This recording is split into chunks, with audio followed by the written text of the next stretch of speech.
Okay, so I hope you enjoyed that video about Joseph and his brothers. Now remember, that's a different Joseph. That's not Jesus' earthly daddy. That's a different Joseph who lived many, many years before Jesus came into the Bible. Okay, but this had to do a lot with jealousy, didn't it? Have you ever been jealous of anybody? Why don't you go ahead and tell your grown-up about a time that you were jealous? You can pause the video and when you're done talking to your grown-up, then you can start it back up.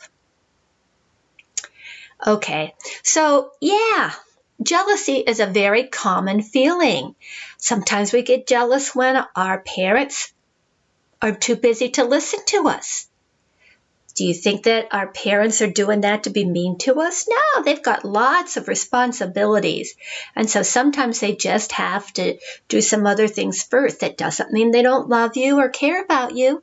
It just means you have to be patient sometimes.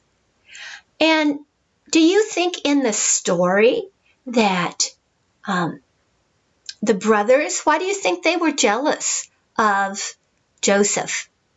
Do you think that Joseph did anything that would make them jealous? Turn to your grown-up and tell them what you think.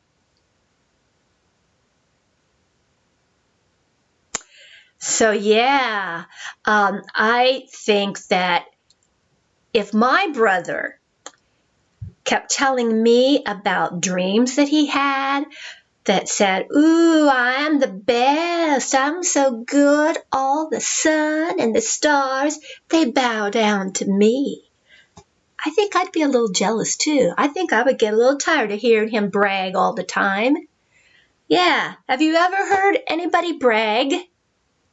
It's not very much fun to be around someone who brags all the time. Do you know what bragging is?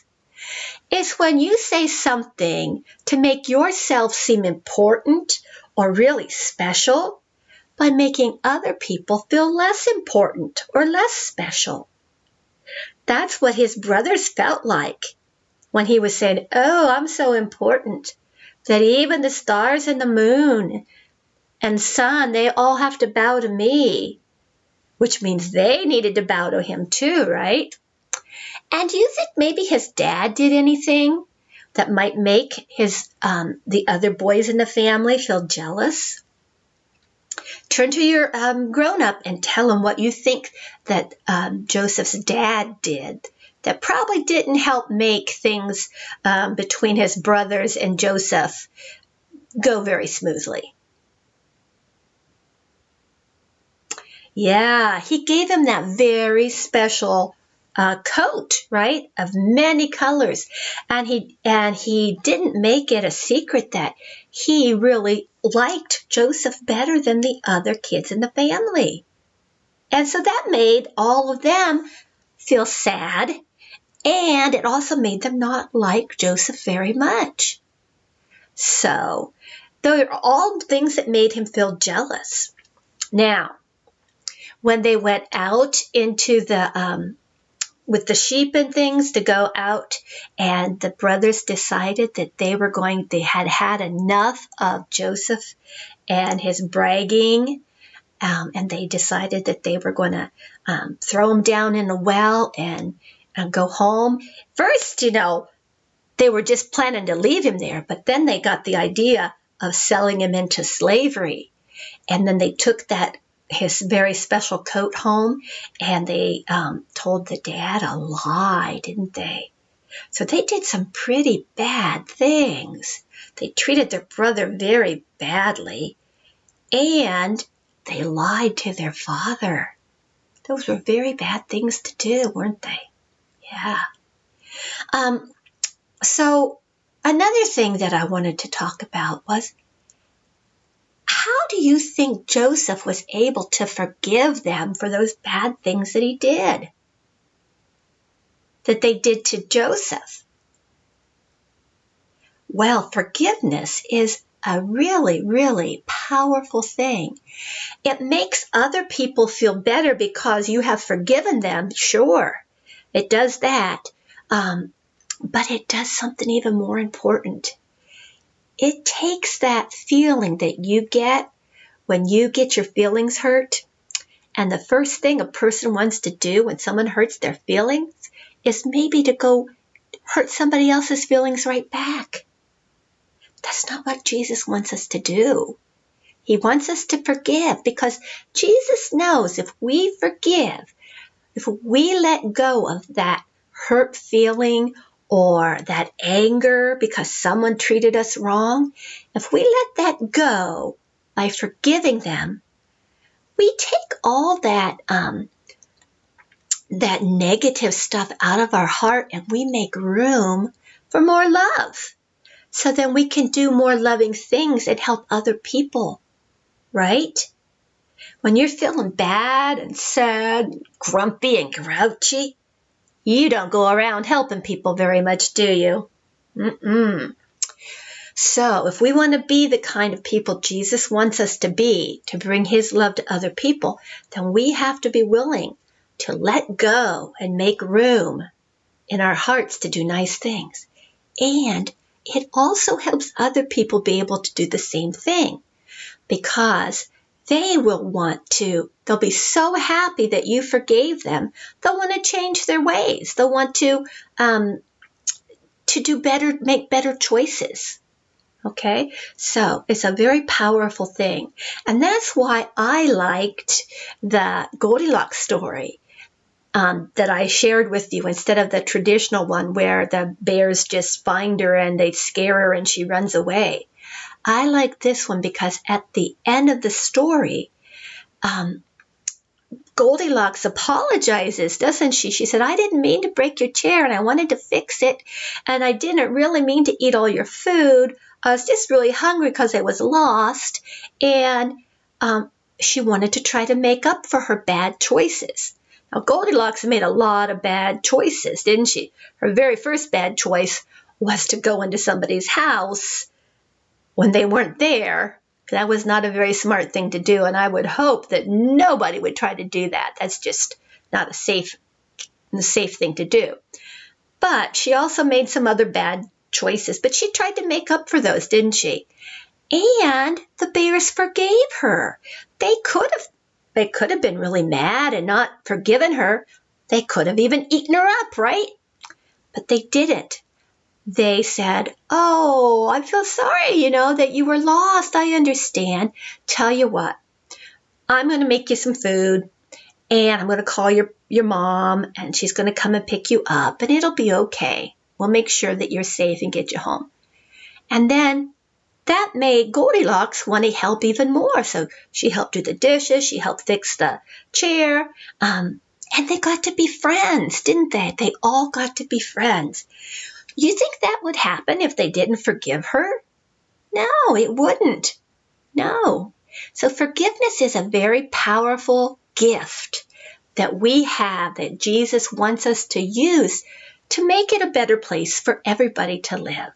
So I'm hoping that you'll remember these two stories, and next time maybe you get your feelings hurt, you'll be able to forgive. Now, I want to make it one point that what Joseph's brothers did was really bad, and it doesn't give them a free card to do bad things. They still made bad choices, but the way that we react to when bad things happen to us has more to do with our own future and how we than it has to do with punishing other people. Okay, so always try to find something positive. If something doesn't go your way, try to find something positive. It's kind of like our growth mindset where we say, I can't get this, I'll never get this math.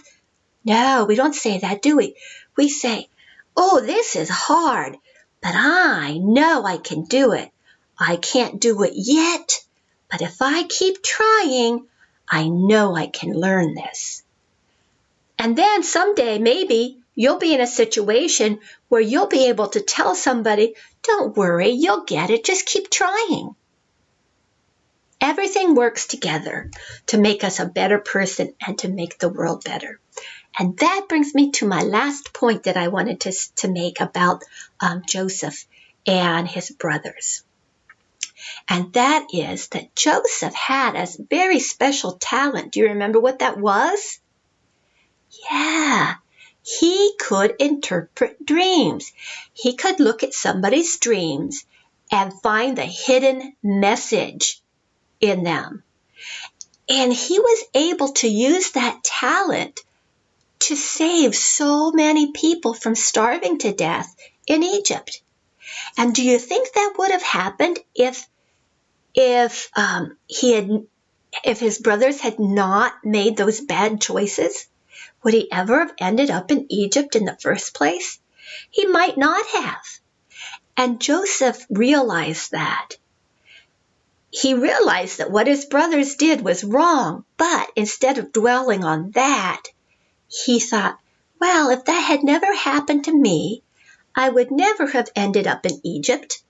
And then I wouldn't have been here in Egypt to help all these people who would starve to death if it wasn't for me telling the king he needed to save up food for when there was a drought and the plants and food weren't growing anymore.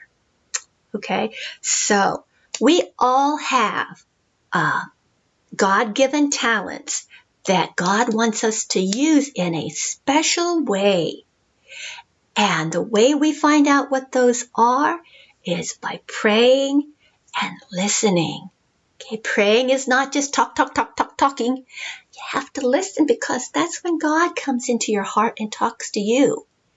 And the Holy Spirit gives you these ideas of how you can serve God and how you can make the world a better place. And you know what? I know each and every one of you pretty well. And I know that inside your heart, Jesus is working. And he has a special plan for you. And it's going to be amazing. You just have to be open to it, okay? So keep praying and keep listening. Now, that was a lot of talking, Mrs. Gorman. I know, I'm sorry, but I just wanted to share those things. I do have one more thing for you to do here. And what do you think? Oh, here it is. I have a special coloring page for you. And this is a color by sight word, okay? So what you have to do, this is Joseph's beautiful coat of many colors. And you have to read the words on here, and it will tell you what color to color each little patch of his beautiful robe.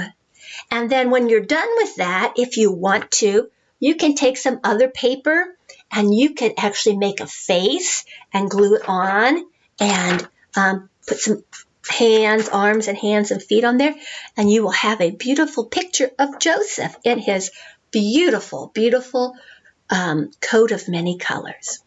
And it will also give you practice in learning your sight words. Okay? All right. So that is my last thing I'm going to have you do today.